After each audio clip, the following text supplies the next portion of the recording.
Баршаңызға сәлем достар, бүгін сіздермен көп ингредиентті қажет етпейтін, оңай даярланатын әрі өте дәмді тағамдардың бірі етпен фри даярлаймыз. Алдымен картопты тазалап жуып, оны ұзынша етіп кесіп аламыз. Кесілген картопты бір ыдысқа салып, оған суық су құйып, шамамен 1-1,5 сағат көлемінде қалдырамыз. Осы уақыт аралығында картоп крахмалы суға шығуы қажет. Келесі кезекте етті жалпақ ұзынша етіп, турап дайындап аламыз. Пиязды тазалап жуып, оны ірі 4 бұрышты бөліктерге бөлеміз. Негізінен бұл тағамға пиязбен бірге басқа да көкөністерді қолданса болады. Мен көбіне қатырылған көкөністерді қолданамын. Бұл жолы тек қана пиязбен ғана шектелдім. Табаға майды құйып қыздырамыз.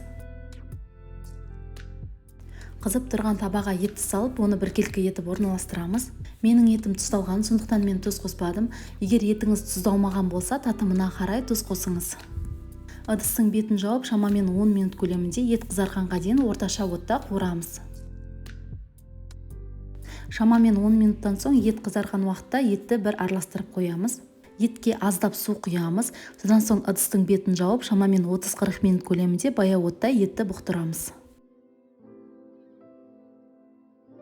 Еттің суы әбден тартылған уақытта оған пияздың барлығын салып, оны жақсылап араластырып, шамамен 10-15 минут көлемінде қуырамыз. Ең бастысы пияз езіліп кетпеуі тиіс.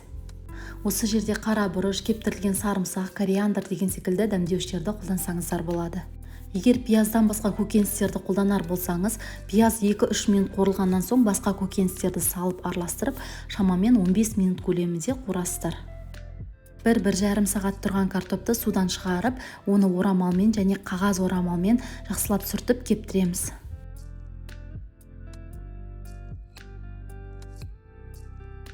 Құрғақ картопты құрғақ ыдысқа салып, оған аздап май құйып, барлығын жақсылап араластырамыз. Бұл жерде көп май құюдың қажеті жоқ, тек картоптың барлығы майға орануы тиіс.